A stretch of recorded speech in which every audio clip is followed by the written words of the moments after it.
What is going on, dudes and lady dudes? Welcome back to Just Us Guys. Today we've got new reveals for the premium God box in the OCG, I believe, which is fine because we're going to get these imported at some point, but we do have some new cards. We have a new Thousand Eyes Idol card, as well as like some new Egyptian God spells.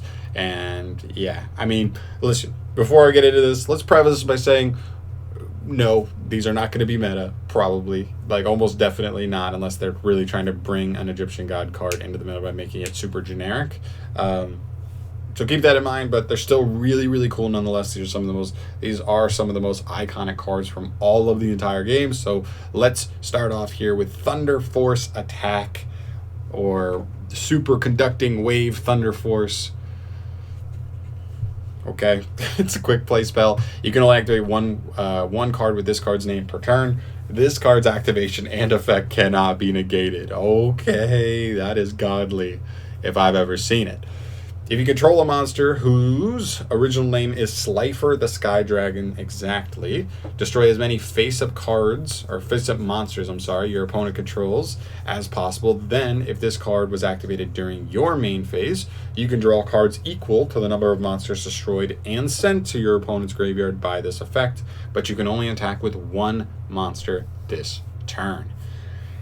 Okay. I mean, it's pretty good, but unfortunately you have to have a monster whose original name is Slifer on the field, so how easy is that going to be? It's not the hardest thing in 2020, honestly. 10 years ago, this would have been, like, impossible, but totally doable. It's pretty insane. Can't be responded to. Definitely an interesting card. Definitely powerful if it resolves, for sure. Hell yeah. I like it. Next up, we have Fist of Fate. This is another quick play spell. You can only activate one with this card's name per turn. This card's activation and effect cannot be negated. So same thing, cannot be pretty much responded to, essentially. If you control a monster whose original name is Obelisk the Tormentor, negate the effects of one effect monster your opponent controls. If you do, destroy it. And if you do that for the rest of this turn, its effects are negated, as well as the activated effects and effects on the field of monsters with the same original name.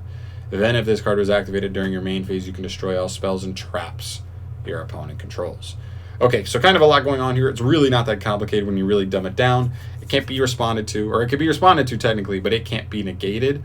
So as long as you control an Obelisk the Tormentor, you can just negate a monster your opponent controls, then destroy it, and then all other effects of any monster with that same name of the monster you destroyed cannot be activated whatsoever or used.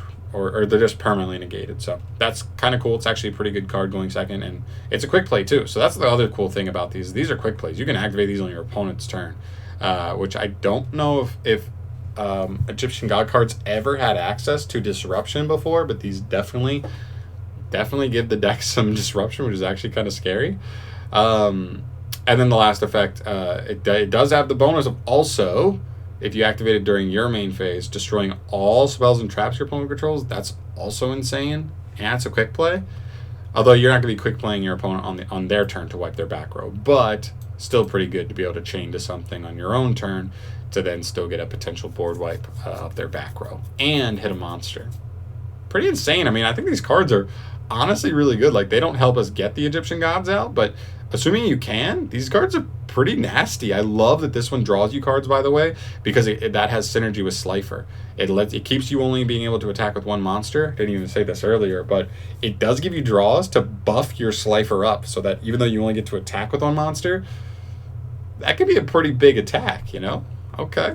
Taking us to our last quick play spell, this is Exchanging Souls. This is a card you can only activate once per turn during the main phase. Immediately after this effect resolves, tribute summon one Divine Beast monster. When you do, you can also use tribute. You can also tribute monsters your opponent controls as if you control them, but you can only activate one card or effect other than Divine Beast monsters' effects per turn until the end of the next turn. Okay. So this card's also insane. It's kind of just like, what's the Monarch card? I can't remember what the Monarch card that tributes your opponent's monster for you. It's kind of like that, but on a larger scale. It is specifically for only a Divine Beast monster, but Divine Beast monsters take 3 tributes, don't they? So you could just tribute 3 monsters from your opponent's board to get out a Divine Beast. That will stop a lot of turns. It does, however, have the last effect where you can only activate one card or effect outside of Divine Beast monsters until the end of not just this turn, until the end of the next turn as well. So keep that in mind. Still a very powerful card. Not going to deny that at all. Very powerful. Very curious, man. This stuff is these Egyptian God support cards are actually no joke. If you can put them on the field, man, these cards are no joke. All right, and that takes us to our last card here. We have Golden Idol. He's a dark spellcaster effect monster. Of course, he's level 1/0/0, so he is whatever. Where Arf Thowable, 1-for-1able, you know, cool. I like it. Once per turn, quick effect. You can look at your opponent's hand. Also, this card's name becomes Thousand Eyes Idol until the end phase. What? Oh my gosh. Holy moly. Just once per turn, quick effect. Look at your opponent's hand. This card could just be a combo card. Like a combo deck that just puts this on the field just so you can check your opponent's hand before they look at it. Or not before they look at it, but before you pass turn. And then on their turn, you could still use it because it's a quick effect. Even if this was just a normal main phase-like effect. Wow. That's insane. Second effect. If this card is banished or sent to the graveyard by card effect, specifically by card effect, keep that in mind so you can't just link Karibo, link this off or something. You can target one effect monster your opponent controls. Equip it to one of your relinquished monsters or eyes restrict monsters that cannot be normal summoned or set. While that monster is equipped with by this effect, the monster is equipped to gains attack equal to the equipped monsters. Okay, so that's actually really good. I like that effect a lot because you essentially what this wants you to do is fuse this off as material because this does count as Thousand Eyes Idol. So use this as fusion material for something or tribute it with a tribute spell to make Relinquished.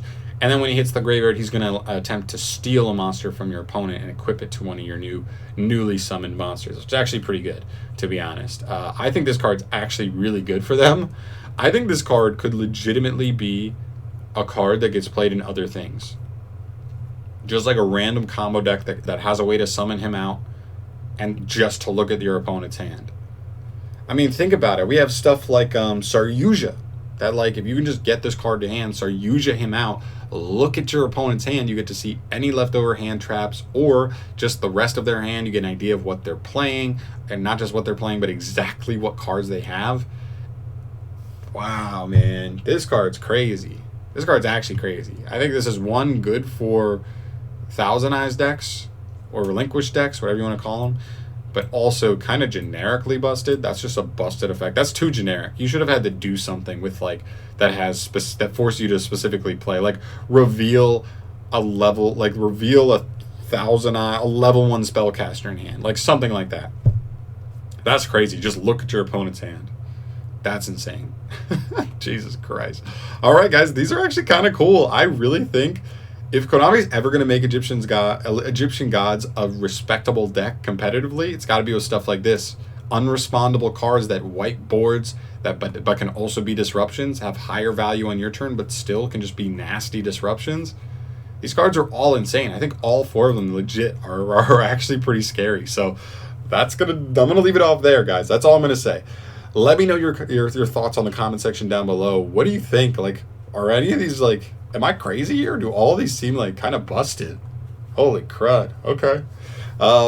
That's going to do it for me here, guys. Thank you so much for watching, as always. Subscribe to the channel if you want to stay up to date on more Yu-Gi-Oh! Card reveals, see reviews, see deck profiles, all that shiz. And I'll see you in the next video. Peace.